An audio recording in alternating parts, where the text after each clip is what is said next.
إلى حضرة النبي المصطفى رسول الله صلى الله عليه وسلم وعلى آله وأزواجه وذريته وقربته وأهل بيته وأصحابه الكرام وإلى جميع الأنبياء والمرسلين والأولياء والشهداء والصالحين والتابعين الصالحين وإلى يوم الدين وإلى آبائنا وأمهاتنا وأجدادنا ومشايخنا وأولادنا وأزواجنا وذرياتنا وأهل بيتنا وجميع من تبعنا شيء لله لنا ولهم الفاتحة.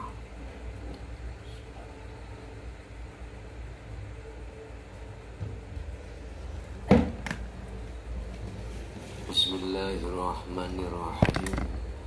الحمد لله رب العالمين وبه نستعين على أمور الدنيا والدين.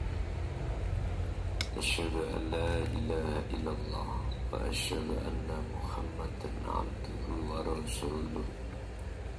اللهم صل وسلم وبارك عليه وعلى آله وأصحابه أجمعين. قال الله تعالى ومن يتق الله يجعل له مخرجا ويرزقه من حيث لا يحتسب ومن يتوكل على الله فهو حسبه إن الله بالغ أمره قد جعل الله لكل شيء قدرا. Hadratil muhtaramin dumateng para sesepuh filsuf, tokoh masyarakat, tokoh agama sewilayah Hong Kong dan sekitarnya,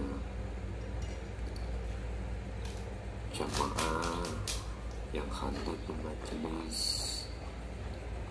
di wilayah Hong Kong, kulluhum ajma'in rahimakumullah.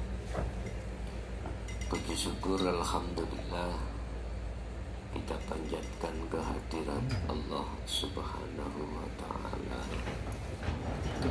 di mana dalam kesempatan pagi hari ini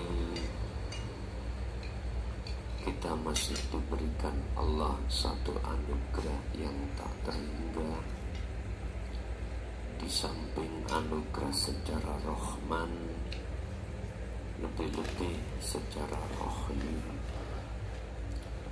Rohman berbentuk apa yang dibutuhkan oleh jasmania, rohim bentuk apa yang diperlukan secara ruhania.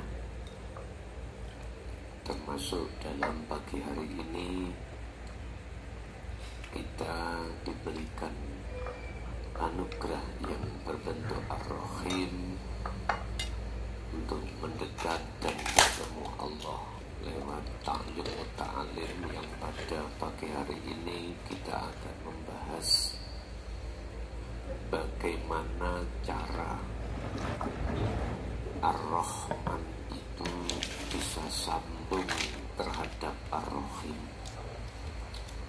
Dalam kata lain, bagaimana rezeki yang Allah berikan terhadap kita, pemberian secara jasmani itu betul-betul berkah, itu bagaimana? Dalam Al-Quran banyak yang memberikan penjelasan terkait hal itu. Dalam ayat-ayat banyak yang Allah jelaskan bagaimana cara rezeki yang menjadi berkah itu bagaimana. Di samping beberapa ayat, untuk pagi hari ini kita akan membuka dalam surah At-Tolak, yaitu ayat yang kedua dan yang ketiga.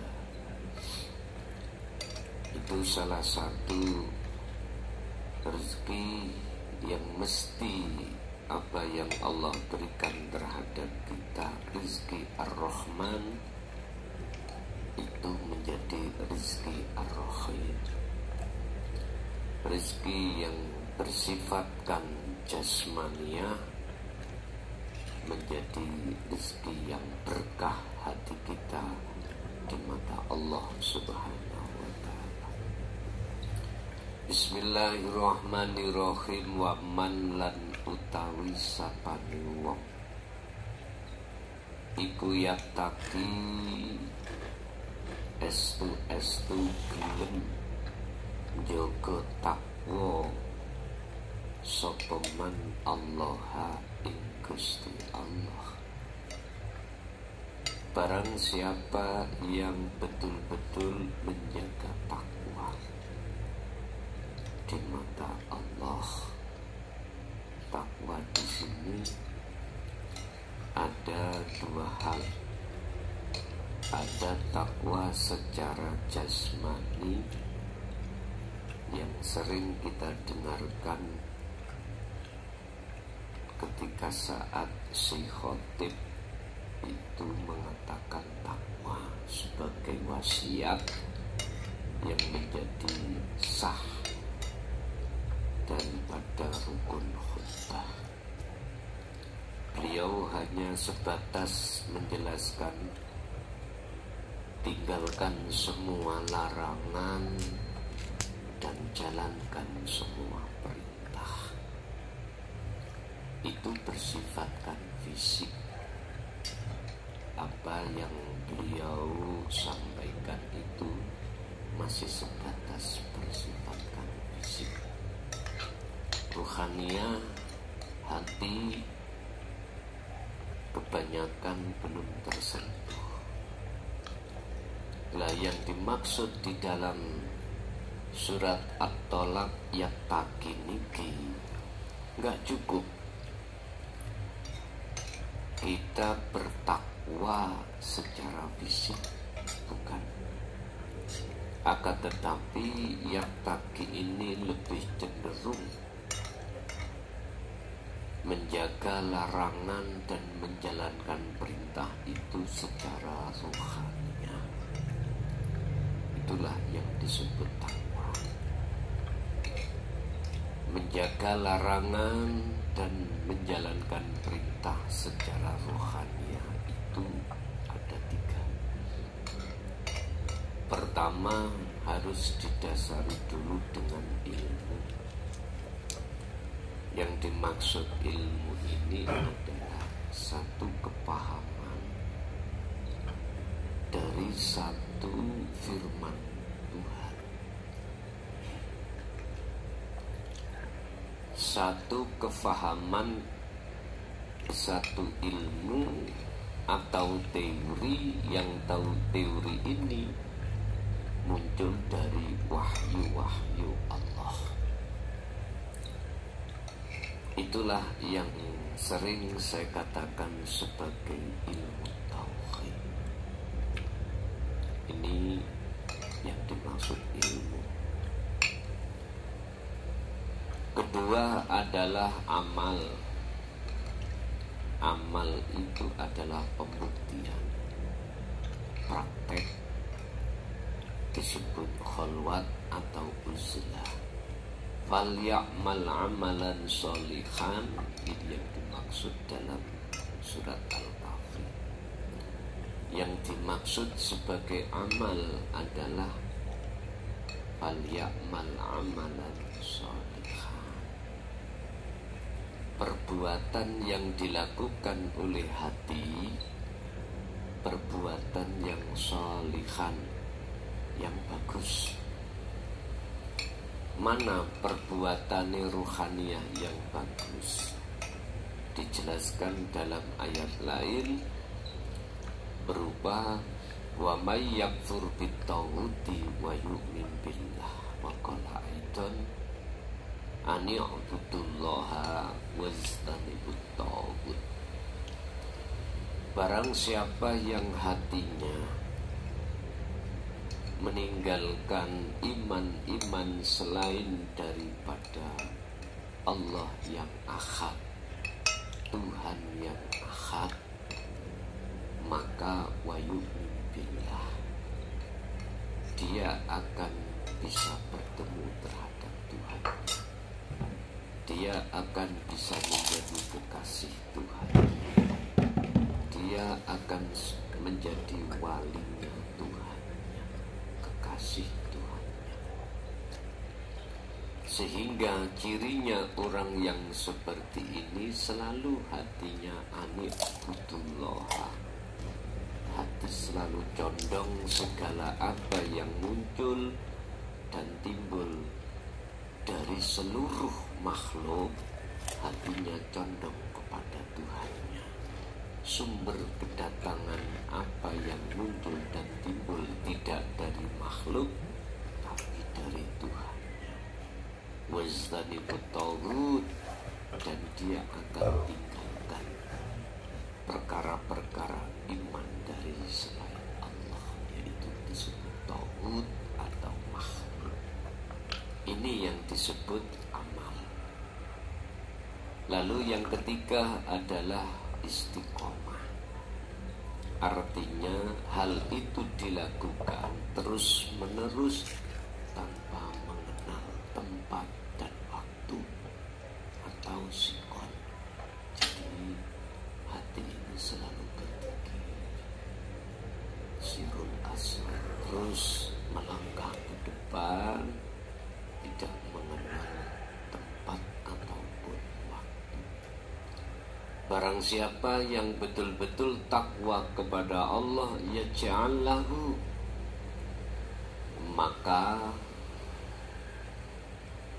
yaj'al mongko dadekake sapa Allah lalu maring man urang tersebut makhrajan, ing satu rezeki yang tadinya itu susah didapatkan. Lamar kerjaan kok yo ora ditompo-tompo, urus kerja di Hong Kong kok ya susah, sulit. Sudah ada di sana kok ya kontrakan kok habis mewah, habis apa mewah entek ora enek perpanjang. Sementara satu sisi kita butuh banget.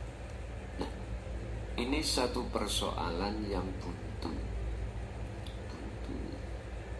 Nah, disinilah Gusti Allah akan membuka dan memberikan solusi, yang solusi itu wayarzubhu, lan bakal aweh maringi sapa Allah hu ing man tadi, aweh apa min haitsu la yahtasib, datangnya perkara-perkara yang dibutuhkan siman itu datangnya tanpa dia sangka-sangka.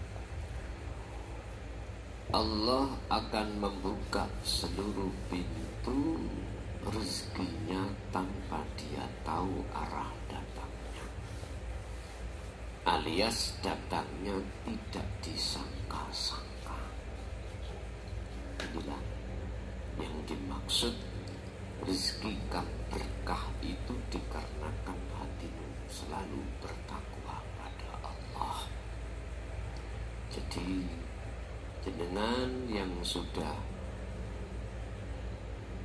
mengkais rezeki dimanapun berada, lebih-lebih yang ada di Hongkong, biar rezeki sampean yang Allah berikan itu betul-betul dimudahkan dan jadi berkah. Kuncinya menurut ayat ini adalah takwa. Peganglah takwa dalam hatimu. Artinya selalulah hatimu ingat pada Allah. Artinya ingat segala apapun yang muncul dan timbul terhadap makhluk, baik dirimu, makhluk dirimu atau makhluk selain dirimu, hatimu selalu senantiasa sadar kalau semua gerak itu datangnya dari Allah, wujudnya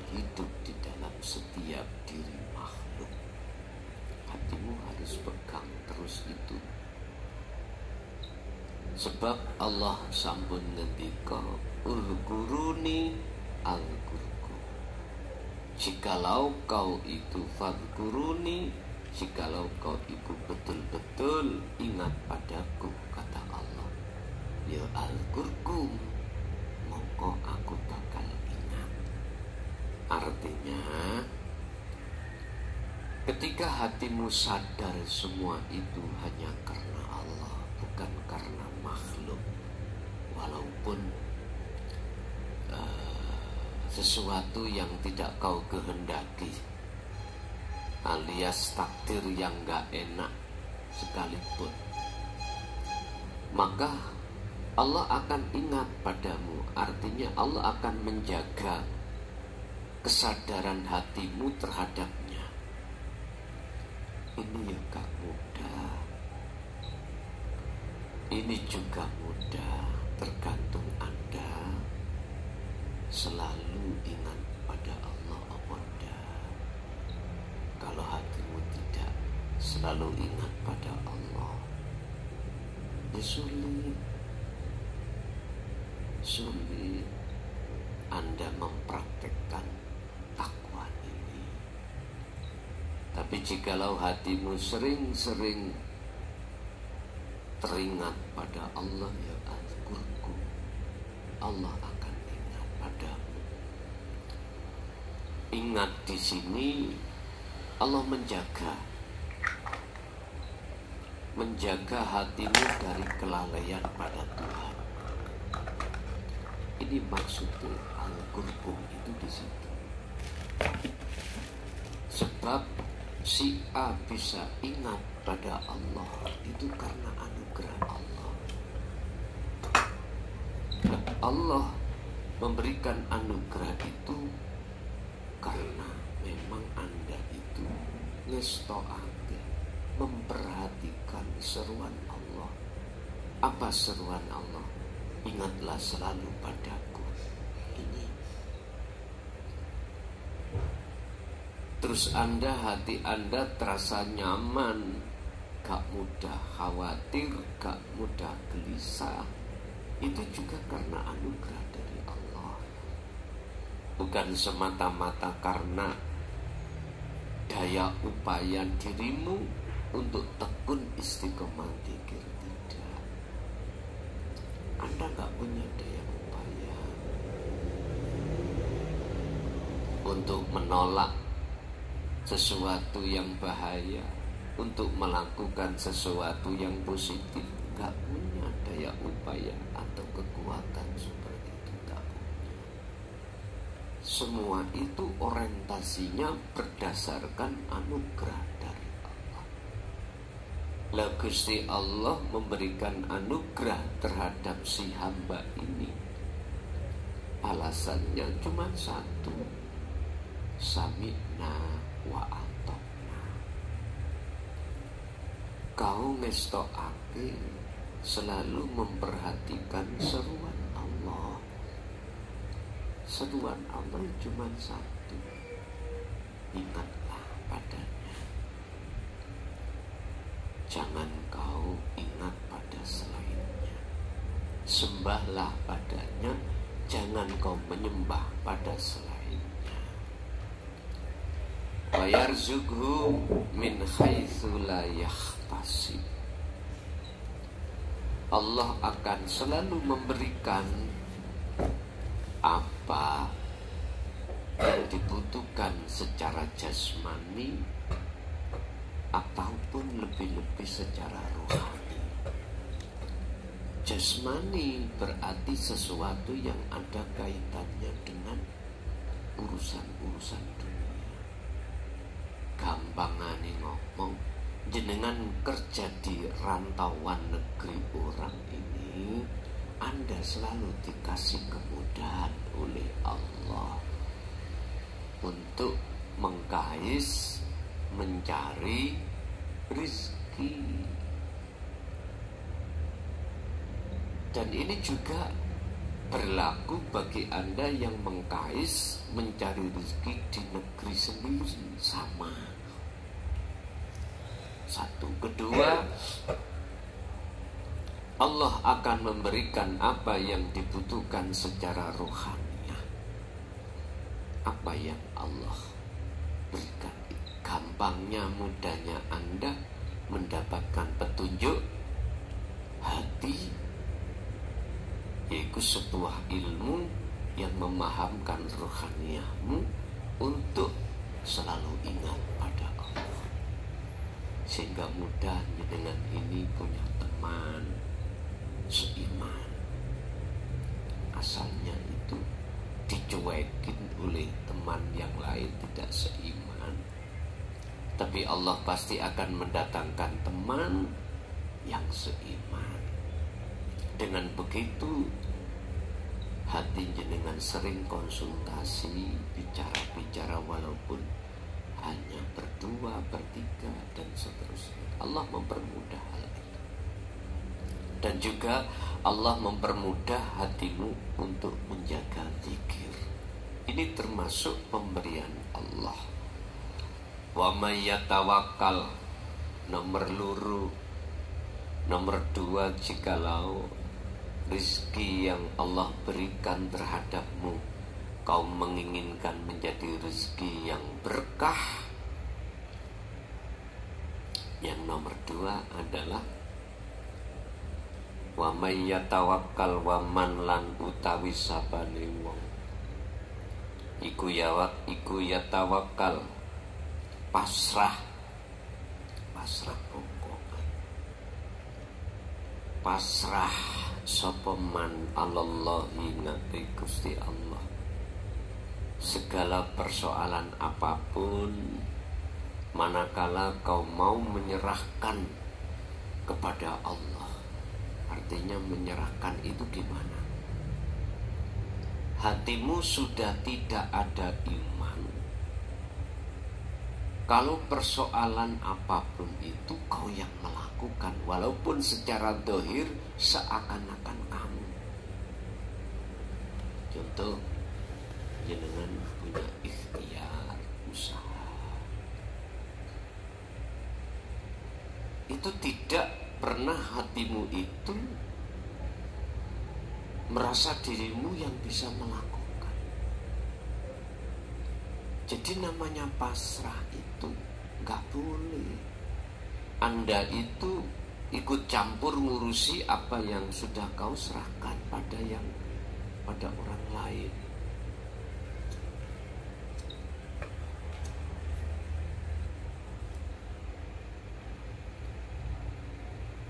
Namanya pasrah, yang masrahkan itu gak boleh ikut campur apa yang jenengan pasrahi itu dalam menjalankan tugasnya. Gak boleh. Kalau Anda masih ikut campur, berarti Anda gak percaya.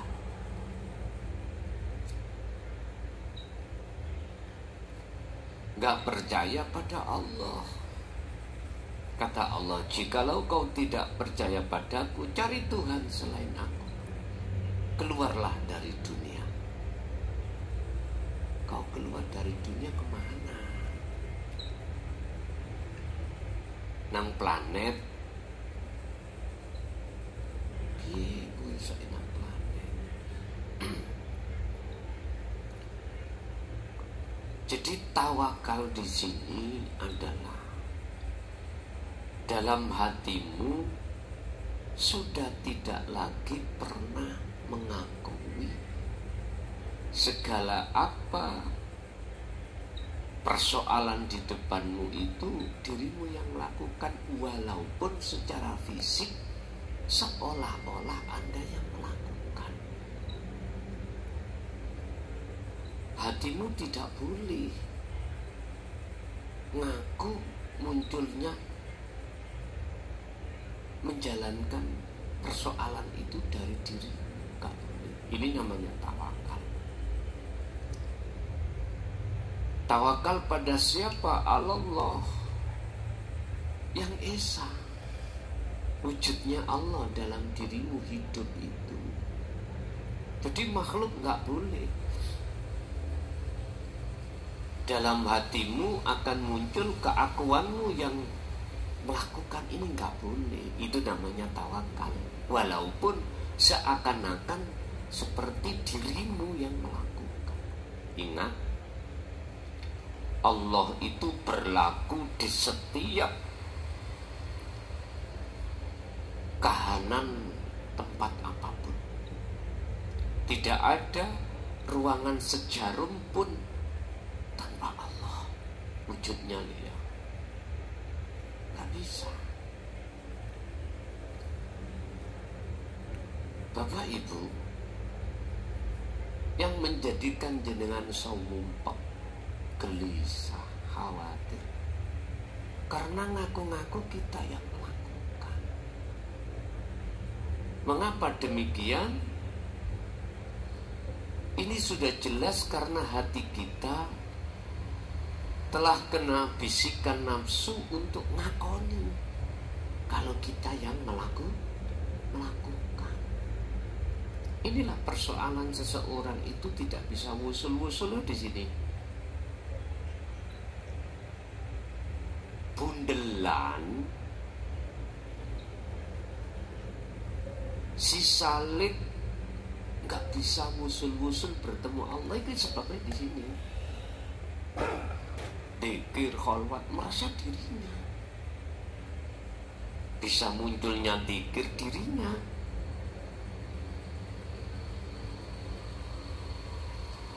Kalau kita bicara rezeki, ya karena di sinilah rezeki nggak akan bisa barokah itu di sini. Anda yang merasa kerja, yang merasa melakukan pekerjaan itu Anda, padahal Anda statusnya itu seolah-olah. Kalau nggak percaya, ayo diurai.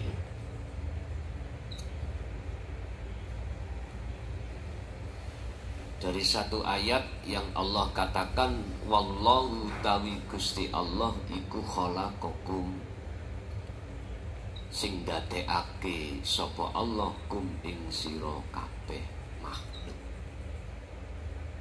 Lalu wa malan utawi apa wae ya maluna kang agawi sapa sira kabeh makhluk iku minallahi ta'ala.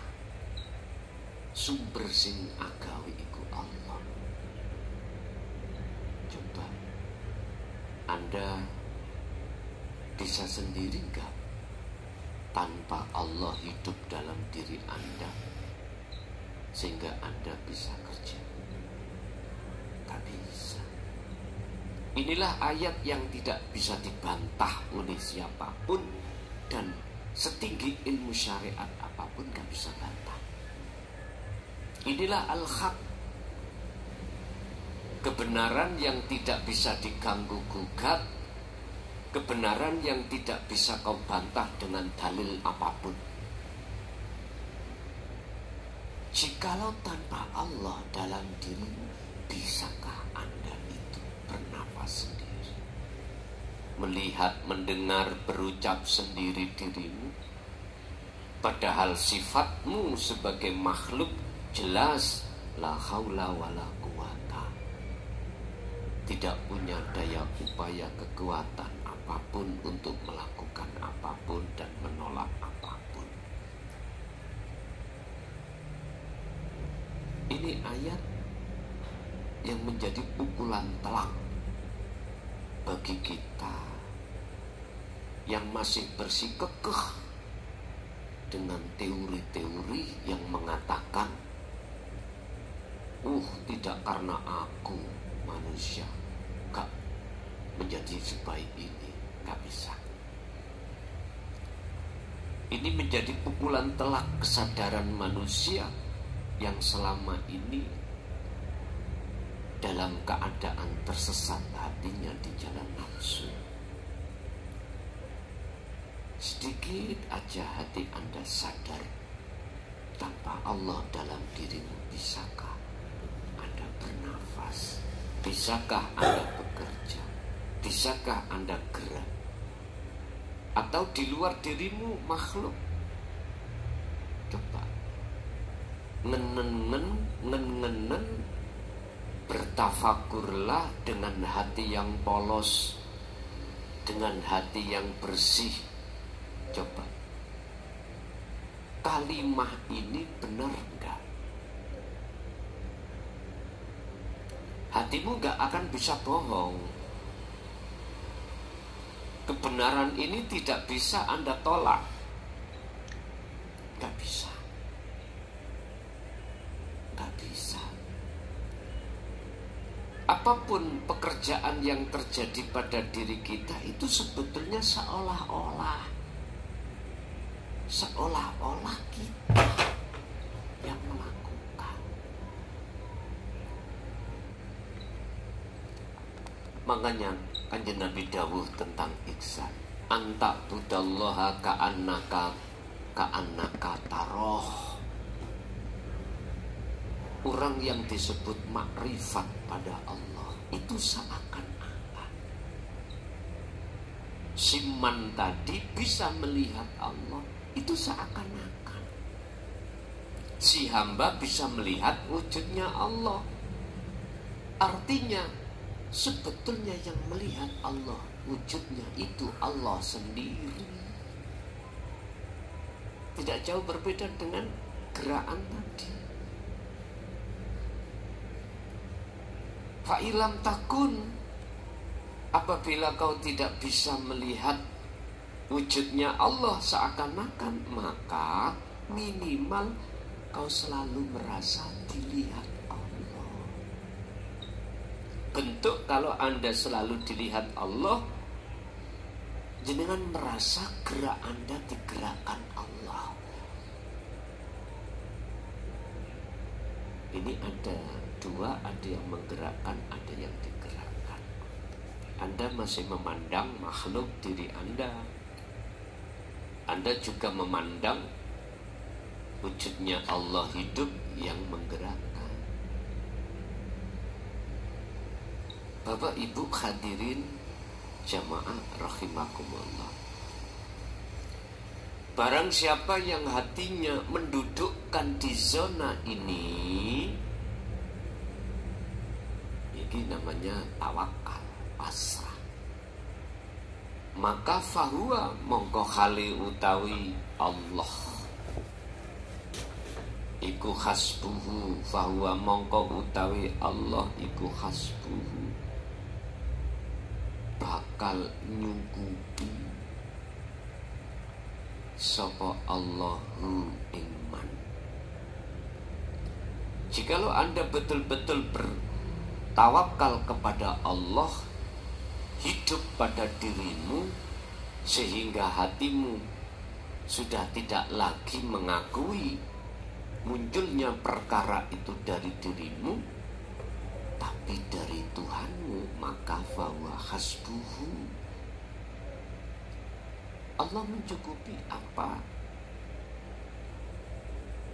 yang menjadi kebutuhan lahir, lebih-lebih kebutuhan batin. Kebutuhan lahir tadi saya katakan rezeki yang bersifatkan rahman. Batin yang dimaksud berupa hatimu selalu ingat, selalu sadar kalau semua itu hanya karena Allah. Innallaha balighu amrihi, sak temene Gusti Allah iku bakal nyelesekake sedaya perkarane siman, perkara apapun, baik perkara yang berkenaan dengan dunia maupun perkara yang berkenaan dengan akhirat. Istilah gampangan kita ngomong dengan mudah, jenengan untuk membutuhkan apa yang bersifatkan dunia itu Allah gampang marini, terus hatimu untuk suluk bisa ngusul iku gampang. Ini namanya balik. Gusti Allah akan menyelesaikan nekakake perkara-perkara yang ada pada diri. Qad ja'alallahu likulli syai'in qadra. Sungguh betul-betul Allah Maha Kuwasa atas segala hal apapun. Lah yang terpenting sekarang adalah bagaimana cara meletakkan tawakal. Teorinya cuman satu. Apabila munculnya satu perkara, baik yang berkenaan langsung dengan dirimu atau makhluk lain, cukup hatimu itu sadar bahwasanya yang melakukan semua itu adalah Allah. Sifat kemakhlukan yang tadinya itu merasa yang melakukan, merasa yang wujud, hilangkan, tiadakan. Ini caranya. Kalau tawakal itu betul-betul terlaksana ada di sini. Percaya atau tidak percaya, semua ku kembalikan pada diri. Karena memang pelajaran ilmu hati itu susah diterima. Karena apa? Alasan susah diterima yang paling mendasar, miturut manusia itu kebanyakan pakai logis, pakai akal, pakai logika, pakai pandangan makhluk. Inilah persoalannya yang menjadikan kita susah untuk menerima pemahaman ilmu tentang tasawuf itu di situ. Coba letakkan akalmu, letakkan, pakai dengan perasaan, dengan iman, mesti mudah. Gak usah jauh-jauh. Lihat di dalam Al-Quran sejarah yang berkenaan kisah Nabi Musa ketika berguru terhadap Nabi Khidir. Terjadi penolakan pelajaran tentang ilmu tauhid dari Khidir oleh sebab Nabi Musa pakai dalil akli, dalil akal. Akhirnya apa yang terjadi? Perpisahan. Sehingga wajar kau mengatakan ajaran ini roti rasa tai. Artinya gak bisa hatimu menerima karena akal yang kau pakai. Itu pelajaran Nabi Musa terhadap Khidir. Itu tidak cukup 1-2 kali loh Pak Bu, 3 kali dikasih pelajaran. Tapi mengapa Nabi Musa menolak, membantah alias protes? Karena yang Nabi Musa hadapkan itu adalah dalil akli, akal. Inilah yang menjadikan antara Musa dengan Khidir itu pisah. Ilmu syariah gak bisa kau jadikan sebagai pedoman untuk bisa menerima ilmu hakikat. Itu laksana air dengan minyak.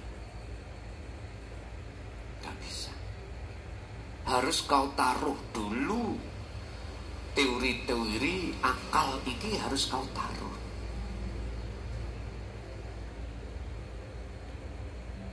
Tafakkaru fi khalqillah.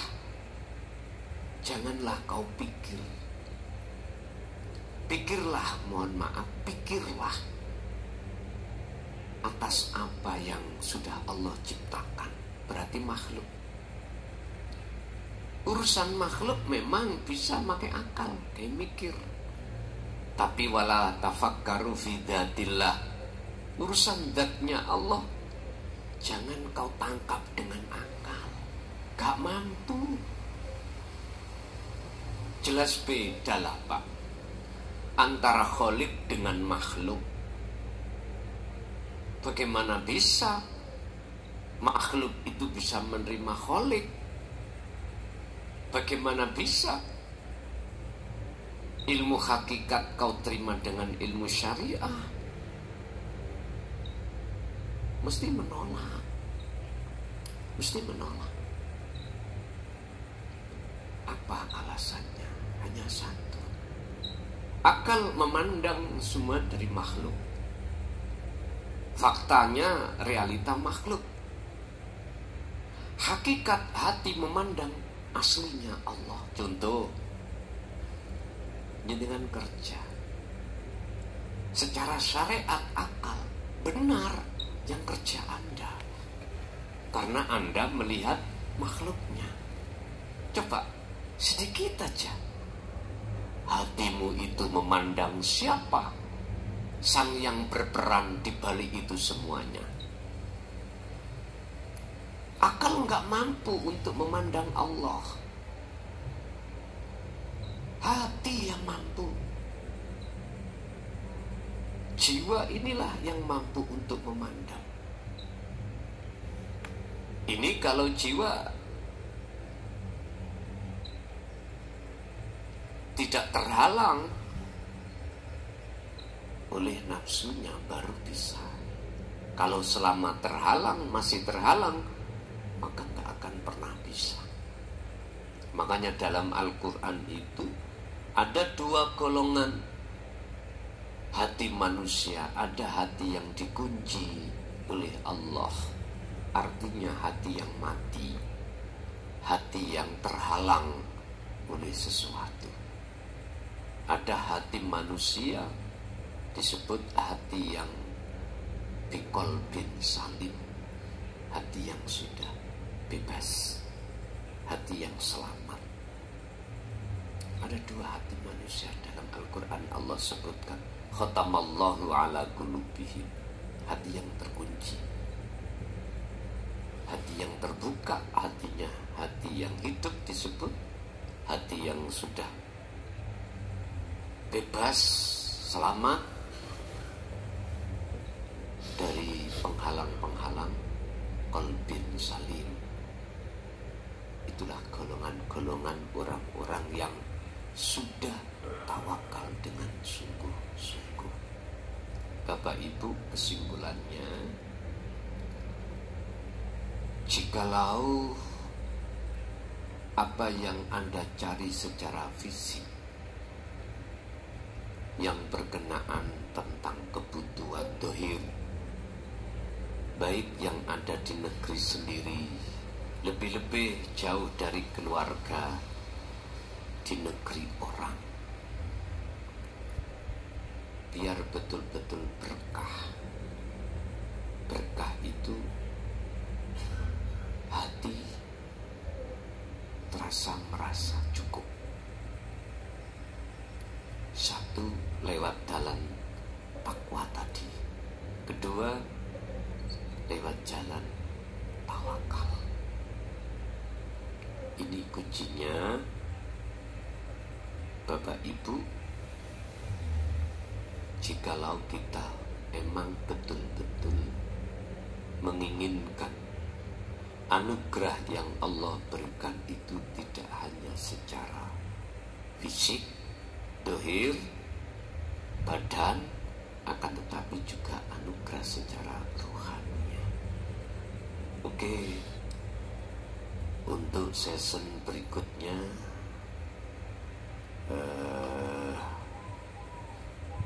kami haturkan jamaah yang ada di Hong Kong, jikalau ada yang ingin bertanya langsung di 0856 3282 561. Boleh lewat telepon seluler ataupun telepon WA, kami persilakan, khusus yang ada di wilayah Hong Kong.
Jikalau sulit sinyalnya, bisa lewat chat WA khusus.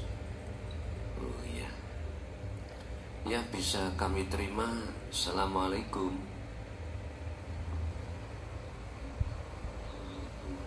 Waalaikumsalam warahmatullahi wabarakatuh. Selamat pagi, Gus. Iya, Bu. Ini ada beberapa pertanyaan dari teman-teman jamaah Hongkong. Ya, monggo ditulis. Oh, ditulis? Enggak, yang sini menulis, yang di sini. Oh, nggih. Ini kita bebas atau berapa pertanyaan, nggih, Gus? Bebas. Artinya bebas, maksimal 6. Oh. Karena sekarang bulan Rajab, pertanyaan yang pertama tentang hakikat bulan Rajab, Gus. Oke. Yang kedua, ini proses zuhud dari teman. Beliau ini sebelum mengaji tauhid, belum ilmu amal, kan? Beliau ini kalau berdoa selalu menangis, dan guru beliau pun mengatakan bahwasanya kalau berdoa dengan banyaknya tangisan nanti sebagai saksi, begitu, nggih. Jadinya, tapi setelah beliau ikut kajian tauhid, beliau sekarang nggak pernah nangis kalau berdoa, Gus. Jadi ini bagaimana gitu, teman saya bertanya. Yang ketiga, Mutasabiyat dari surat An-Nur ayat 30.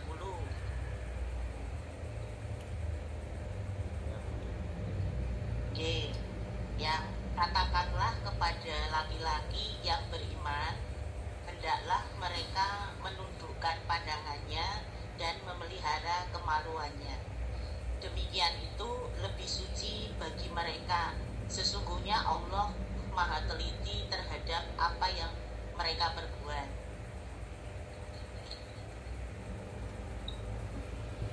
Yang ke berapa, Gus? 3, nih. 4. Oh, keempat. Jadi yang keempat, hakikat poligami, Gus.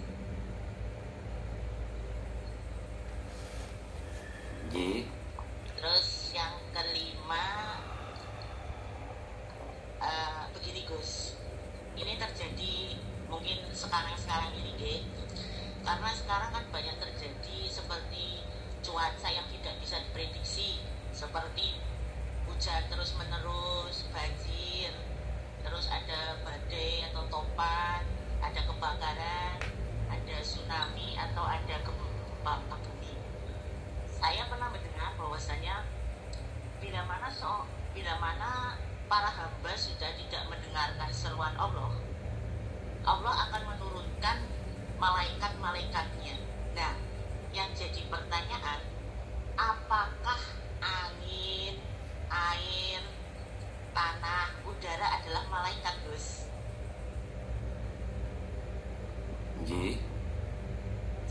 Terus yang terakhir, bagaimana cara mengaktifkan rasa bersama Allah?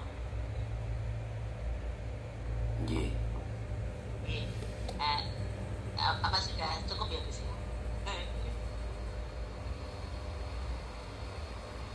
Ya, 6 dulu Bu.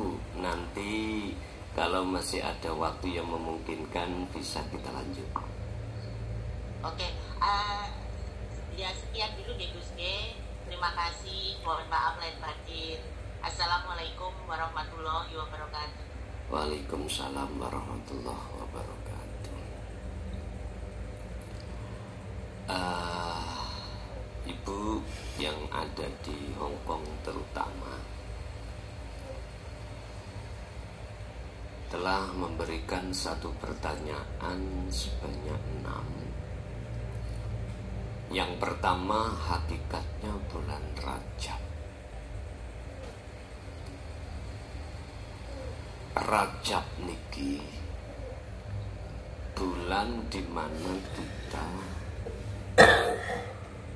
banyak Allah memberikan anugerah khusus terkait kewusulan. Sebab coba dilihat dalam kisah sejarah Kanjeng Nabi ketika Isra dan Mi'raj itu jatuhnya di bulan apa? Mulai Syawal yonda, Selo, Besar dan seterusnya.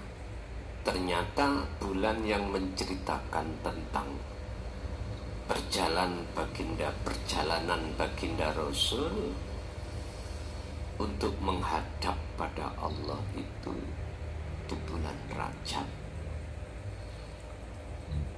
Nah, kalau kita melihat syarah kitab Al-Hikam itu, di situ ada satu kalimat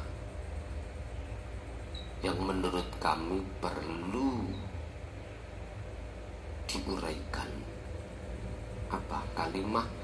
Birriyadati wal azkar. Riyadah prihatin jasmani berarti puasa. Artinya mencegah jasadmu itu tidak akan pernah kemasukan makanan dan minuman yang subhat, lebih-lebih yang haram. Jaga. Wal azkar adalah zikir. Artinya azkar itu jamak dari zakaro, artinya sadar. Sesering mungkinlah hatimu sadar bahwasanya segala apapun itu hanya Sang Yang Esa yang melakukan.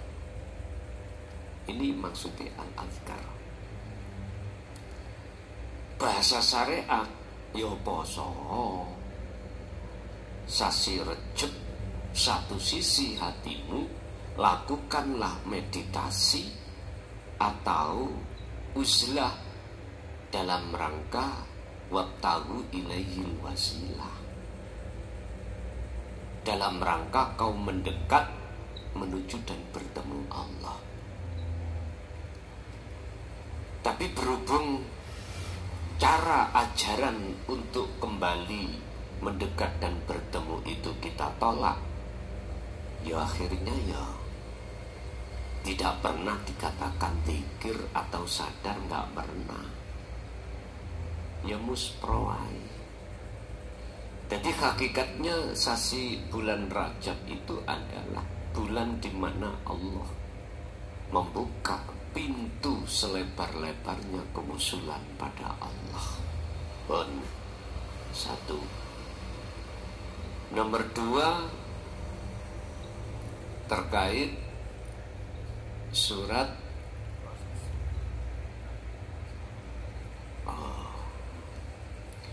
proses juhud ketika jenengan sebelumnya belajar ilmu tauhid ini, donga iku waktu donga iku selalu nangis arek cilik nek dikai mewek. Gimana caranya kita dikasih Allah? Pertama minta gak dikasih, kedua minta juga gak kasih, gulung-gulung ambek mancal nangis arek cilik itu. Dan miturut hukum waktu di syariat nggak apa-apa, karena tidak tahu. Laksana orang berjalan keadaan buta terus dia ketabrak cagak, lawang nggak melihat cagak, just kasih maklum aja. Dan itu berlaku tidak hanya pada diri jenengan, Bu, semua berlaku pada hamba yang lain tatkala belum mengerti sistem teori ilmu tauhid. Untuk menempatkan doa dengan benar sesuai dengan ayat ud'uni astajib lakum nggak bisa. Sehingga ketika kita belum diijabai terus minta.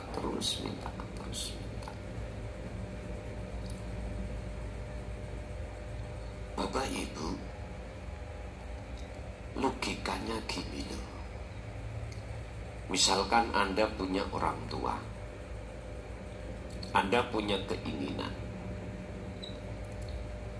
Ketika saat kita sebagai anak meminta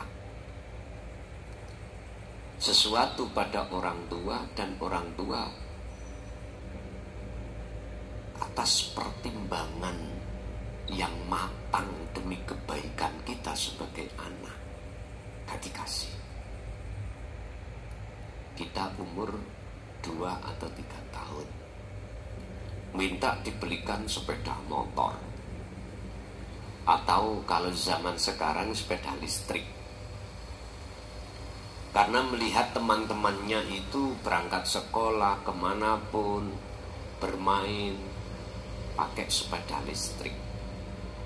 Sepeda pancal sudah gak kanggu, gak zamannya.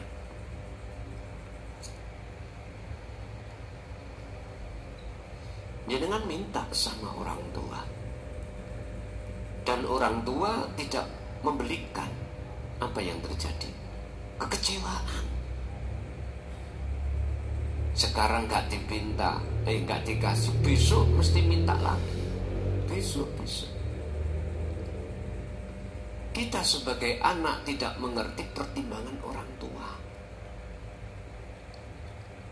Justru orang tua sebetulnya olehnya tidak mengabulkan itu demi menyelamatkan Anda dari mara bahaya. Coba kalau orang tua itu memberikan, mengabulkan permintaan kita sebagai anak yang masih belum cukup umur, bahaya mengintai. Ini yang tidak kita sadari sebagai anak. Akhirnya kita sebagai anak minta dan minta terus menerus, bila perlu harus menangis, bila perlu gulung-gulung nangisnya.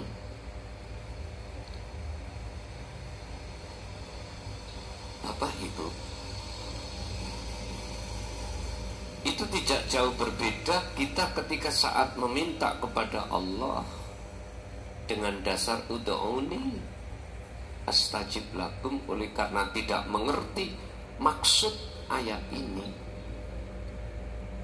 Ketika permintaan belum diijabai, kita menganggap dan perlu harus minta lagi itu kita.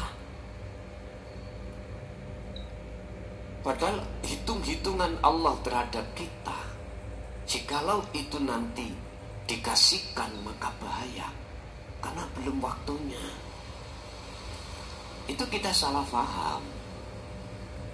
Gimana aku sudah taat, sholat ya wis jangkep, poso ya tetep, semuanya tak lakoni, mengapa kok Allah nggak kasih?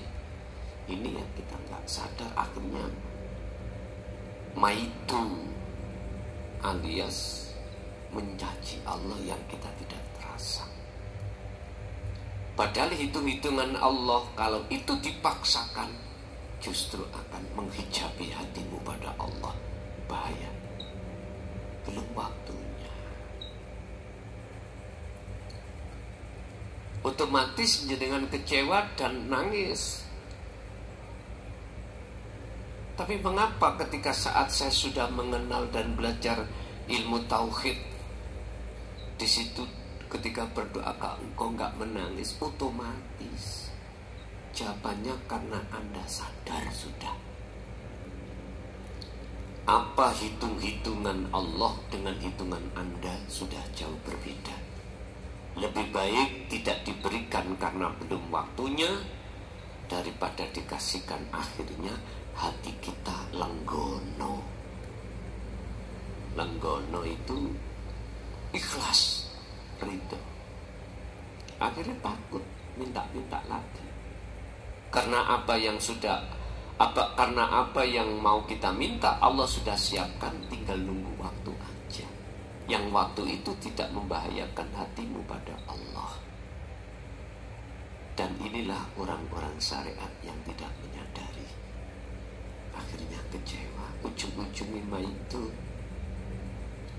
Katanya Allah Maha Pemurah, Maha Kaya, Maha Pemberi. Mengapa saya sudah melakukan dengan benar, taat, meninggalkan larangan, jalankan perintah, kok sulit, gak dikasih-kasih? Ini persoalannya. Kalau boleh saya katakan, karena kita gak punya etika ketika berdoa. Akhirnya kecewa yang terjadi.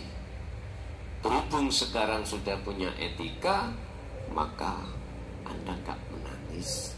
Isinya Anda ikhlas ridho kapanpun dikasihkan. Sebab perkara yang ku minta dan yang tidak ku minta itu sudah Allah siapkan. Yang ketiga, surat Nur tadi ya. Surat Nur ayat walaula fadlullahi alaikum wa rahmatuhu wa annallaha raufur rahim. Dan kalau bukan karena karunia Allah dan rahmatnya kepadamu, niscaya kamu akan ditimpa azab yang besar. Sungguh Allah Maha Penyantun, Maha Penyayang. Yang dimaksud karunia ini apa? Secara hakikat adalah pertama, nrimone ati dari ajaran tauhid. Menerimanya hati dari ajaran rohaniyah.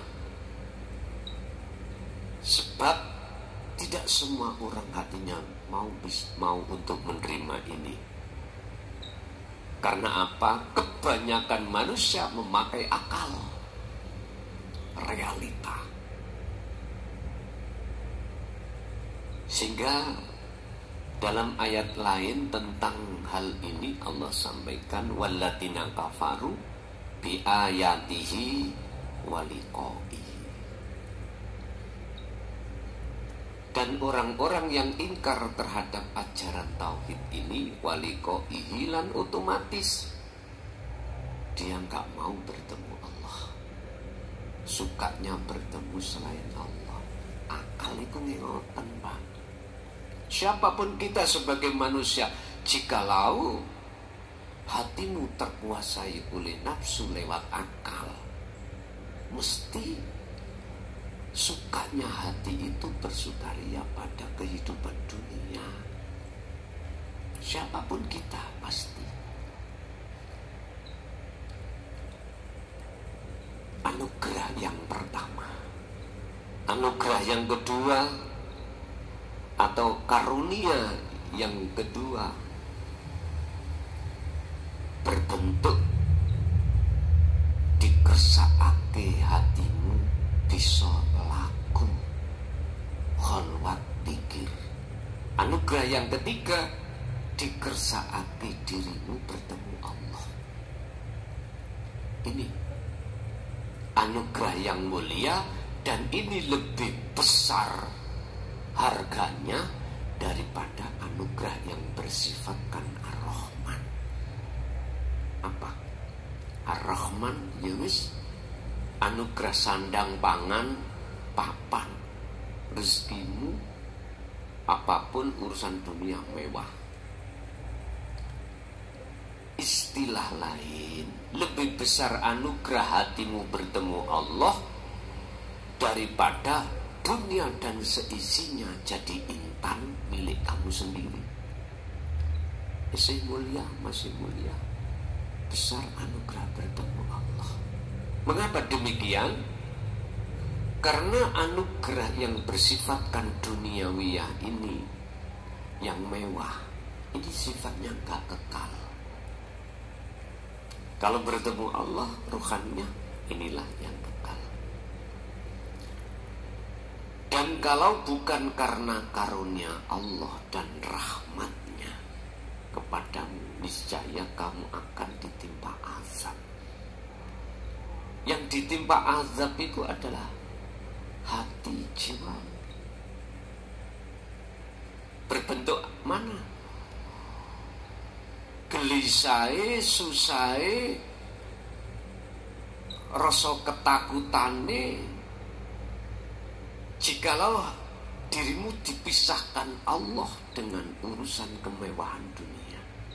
Ini sing sugih mesti khawatir, gelisah, takut dadi wong melarat.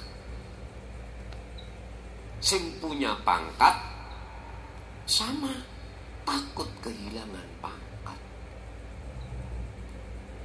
Yang punya kehormatan sebab ilmu, akhirnya pengikutnya ribuan, takut kehilangan pujaan masyarakat, takut jenengan dicampakkan masyarakat. Nah, rasa ketakutan inilah Bapak Ibu, kekhawatiran inilah bentuk azab.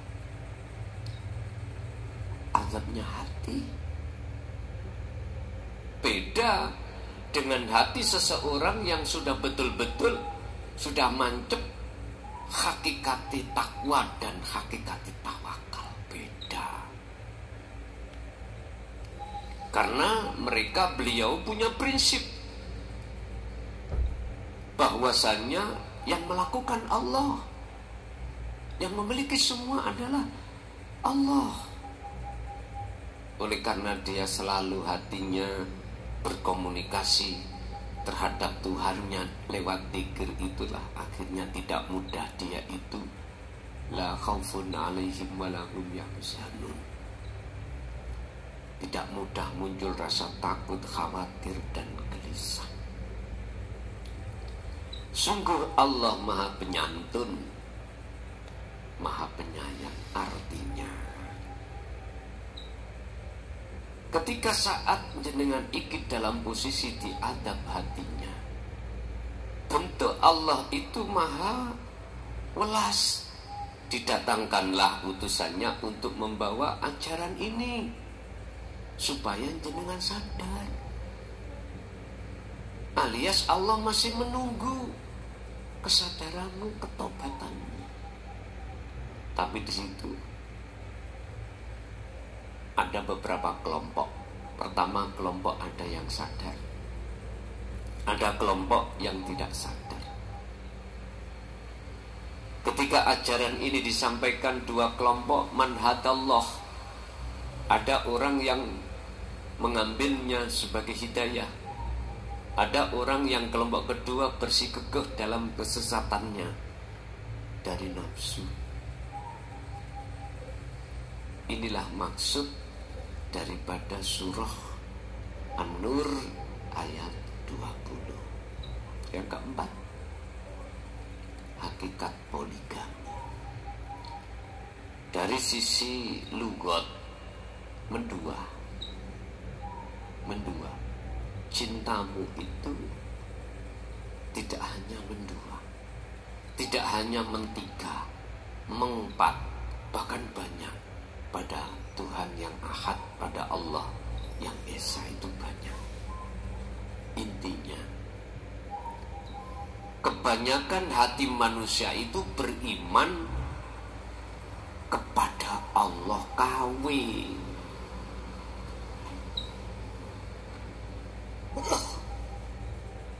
Pada Tuhan yang banyak. Kebanyakan ini. Kecuali mereka yang sudah menerima ajaran tauhid dan mengesahkan Allah. Inilah yang disebut sebagai golongan ahli syuhud. Lah, buktinya mana kalau kita menuhankan beriman yang banyak? Pak Bu, proses habis iman, habis Islam ikut iman, habis iman ikut ihsan. Banyak di antara golongan kita sebagai manusia berhenti di iman, tidak ke ihsan. Buktinya, apapun sing sampai dengar, suara apapun, mesti Anda akan mengatakan, oh ini suaranya burung,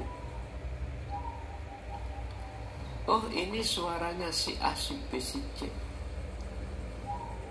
Iman kita jatuh pada sumber suara dari makhluk, itu berarti kita beriman pada Tuhan yang banyak. Padahal semuanya itu bukan Tuhan. Tapi ahli syuhud bagaimana? Menerabas hidup di dalam semua makhluk itu siapa? Nah, disinilah perbedaan antara seseorang beriman, berpoligami terhadap Tuhan-Tuhan yang bukan Tuhan. Ini hakikatnya poligami. Lah, jenengan kalau mengartikan poligami itu adalah nikah lebih dari satu, gitu. Itu nggak jauh berbeda ketika saat nikah cuma satu. Jikalau kita tergolong sebagai ahli hijab, imanmu terhadap istri, anak, terhadap suami, terhadap apapun banyak. Tapi jikalau ahli syuhud, bukan disebut poligami, nggak pernah ahli syuhud itu menduakan Allah, nggak pernah. Walaupun contoh seperti Kanjeng Nabi, mulai awal nikah dengan Siti Khadijah terhadap siapapun, tapi hati beliau menerobos syuhudul wahdah fil kasrah, masuk dalam keesaan. Maka yang nomor 5,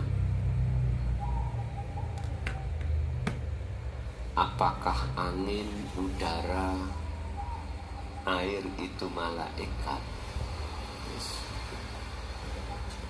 Boleh Anda katakan itu karena makhluk.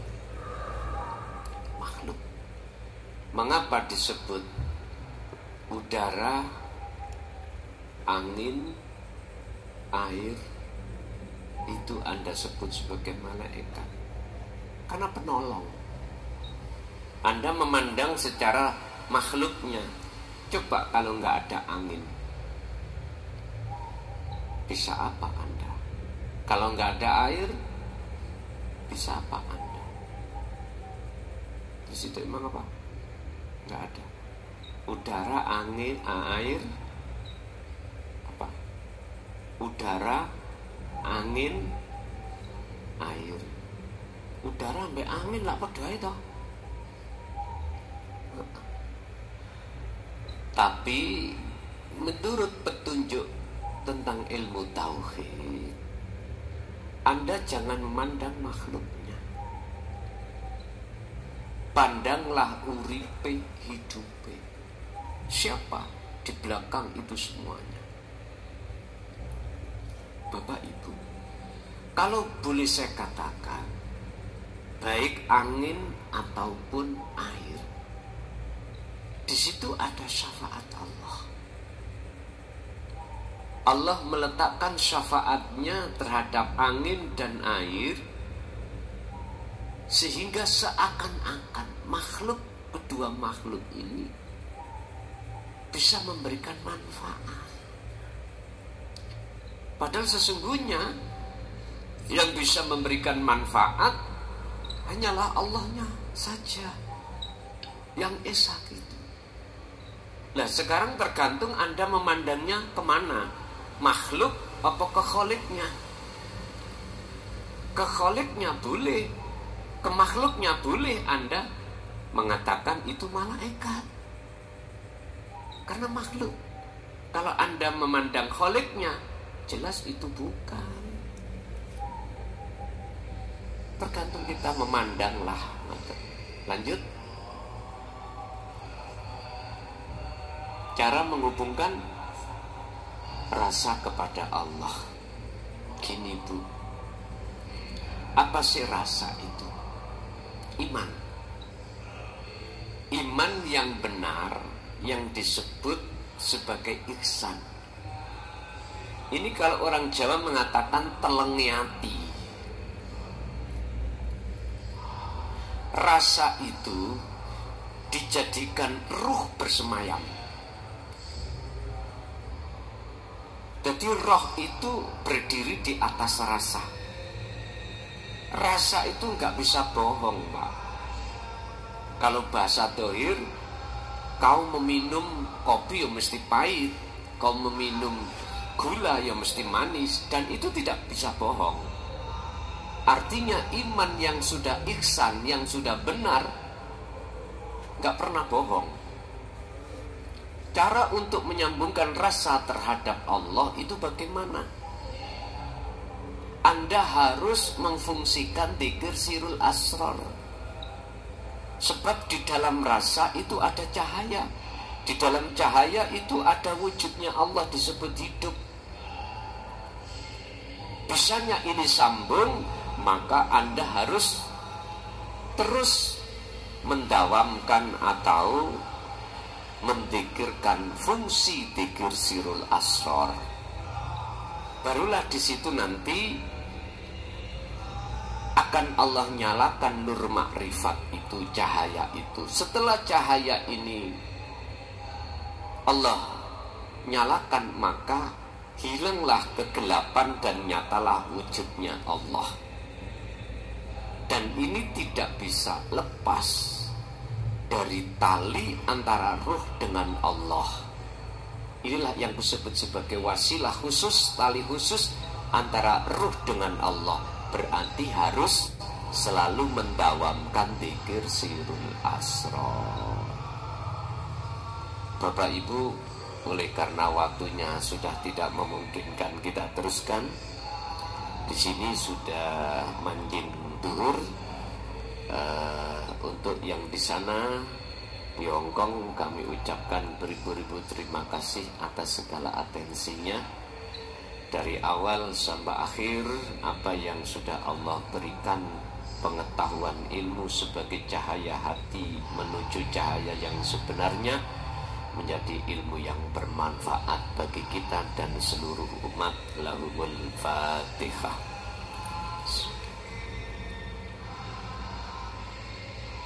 Akhirul kalam. Assalamualaikum warahmatullahi wabarakatuh.